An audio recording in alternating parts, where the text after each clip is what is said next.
ശീല പ്രഭുപാദിന്റെ ശിഷ്യൻ ആയിട്ടുള്ള സിദ്ധാന്ത പ്രഭു എഴുതിയ ബുക്കിൽ നിന്ന് വായിച്ചൊരു കാര്യം. അപ്പം അതില് രണ്ട് ശിഷ്യന്മാര് പ്രഭുപാദിനെ ആദ്യമായിട്ട് കണ്ടുമുട്ടുമ്പോൾ ഉണ്ടാവുന്ന അനുഭവം അവർ പങ്കുവയ്ക്കുന്നുണ്ട്.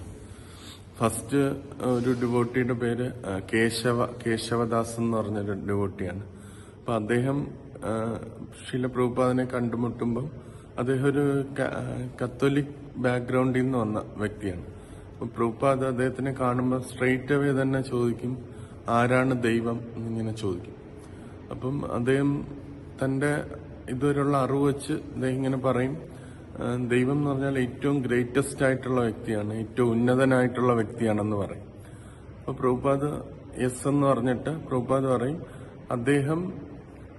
അദ്ദേഹം എല്ലാവരിലും ഉപരിയാണ്, അദ്ദേഹത്തിന് സമമായിട്ട് ആരുമില്ല എന്നിങ്ങനെ പ്രഭുപാദ് പറയും. എന്നിട്ട് പ്രഭുപാദ് പറയും, അത് ഏതൊരു സാഹചര്യത്തിലും അങ്ങനെ ആയിരിക്കും, നീ എവിടെ പോയാലും അത് അങ്ങനെ തന്നെ ആയിരിക്കും എന്നിങ്ങനെ പ്രഭുപാദ് കേശവ പ്രഭുവിനോട് പറയും. അപ്പൊ അദ്ദേഹത്തിന് ആ ഒരു സാക്ഷാത്കാരം മനസ്സിലായി. ദൈവം എന്ന് വെച്ചാൽ എല്ലാ സ്ഥലത്തും എപ്പോഴും ഉന്നതനും ആരും അദ്ദേഹത്തിന് സമനും ഇല്ല എന്നുള്ളത് മനസ്സിലായി. പിന്നെ വേറൊരു ഡിവോട്ടി വരുമ്പം ഇത് സിദ്ധാന്ത പ്രഭു രണ്ടും അടുത്തടുത്ത് പറയുന്നതിന് അദ്ദേഹത്തിനൊരു ഉദ്ദേശമുണ്ട്. പിന്നെ അടുത്ത ഡിവോട്ടി ഗൗരിദാസ് പണ്ഡിറ്റ് എന്ന് പറഞ്ഞൊരു ഡിവോട്ടിയാണ്. അദ്ദേഹം പ്രഭുപാദിന്റെ അടുത്ത് ആദ്യമായിട്ട് വരുമ്പം പ്രഭുപാദിന്റെ അടുത്ത് നമസ്കരിച്ച് അദ്ദേഹത്തിന്റെ കയ്യിൽ റോസ് ഉണ്ട്. ആ റോസ് പ്രഭുപാദിന് കൊടുക്കും. അദ്ദേഹത്തിന് ആ പ്രഭുപാദിനോട് അത്രയും ഓ ആൻഡ് റെവറൻസ് ഉണ്ട്. അപ്പം ഒരു പേടിച്ചിങ്ങനെ ഷിവർ ചെയ്താണ് പ്രഭുപാദിന് ഇങ്ങനെ കൊടുക്കുന്നത്. അപ്പം പ്രഭുപാദ് അക്സെപ്റ്റ് ചെയ്യും. പിന്നെ ഒരു 20 മിനിറ്റോളം പ്രഭുപാദ് സംസാരിച്ചതിന് ശേഷം അദ്ദേഹം ഇങ്ങനെ എന്നിട്ടിങ്ങനെ കുറച്ച് ഇത് ഡിസ്കഷൻ ചെയ്തതിന് ശേഷം അദ്ദേഹം ഇങ്ങനെ പറയും, നിങ്ങളെല്ലാം വളരെ ഫോർച്ചുനേറ്റ് ആണ്, നിങ്ങൾക്ക് ചൈതന്യ മഹാപ്രഭുവിന്റെ ഈ പ്രസ്ഥാനത്തിലേക്ക് വരാനായിട്ട് പറ്റിയതിൽ. ഇനി നിങ്ങൾ മറ്റുള്ളവരെല്ലാം ഫോർച്ചുനേറ്റ് ആക്കണം എന്നിങ്ങനെ പ്രഭുപാദ് പറയും. മറ്റുള്ളവർക്കും പ്രചരണം ചെയ്യണം എന്നുള്ള ഇതിൽ.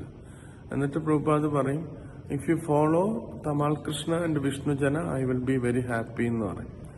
അവരുടെ ലീഡേഴ്സാണ് തമാൽ കൃഷ്ണ മഹാരാജും വിഷ്ണുജന മഹാരാജും. അപ്പൊ അവരെ ഫോളോ ചെയ്തു കഴിഞ്ഞാൽ ഹാപ്പിയാ, ഞാൻ യഥാർത്ഥത്തിൽ സന്തുഷ്ടനാണെന്ന് പ്രഭുപാദ് ഇങ്ങനെ പറയും. എന്നിട്ട് സിദ്ധാന്ത പ്രഭു ഇത് രണ്ടും കോറിലേറ്റ് ചെയ്ത് നമുക്ക് മനസ്സിലാക്കി തരുന്നത്, ഒന്ന് ഒരു നിർവ്യാജനായ ആധ്യാത്മിക ഗുരുവിന്റെ ഒരു ലക്ഷണമാണ്. അദ്ദേഹം ആദ്യം ദൈവത്തിന്റെ ഏറ്റവും ഉന്നതമായ കാര്യങ്ങൾ നമുക്ക് മനസ്സിലാക്കി തരും. ദൈവത്തിന്റെ അപ്രമാദിത്വം അത് മനസ്സിലാക്കി തരും. പിന്നെ അദ്ദേഹം മാത്രമാണ് ദൈവമായിട്ടുള്ള ഒരു ബന്ധമെന്ന് അല്ല, അദ്ദേഹം തന്റെ ശിഷ്യന്മാരെയും മറ്റുള്ള ഫോളോവേഴ്സിനെയൊക്കെ എംപവർ ചെയ്യും. അവർക്കും ഈ ഒരു തത്വം മറ്റുള്ളവർക്ക് മനസ്സിലാക്കി കൊടുക്കും.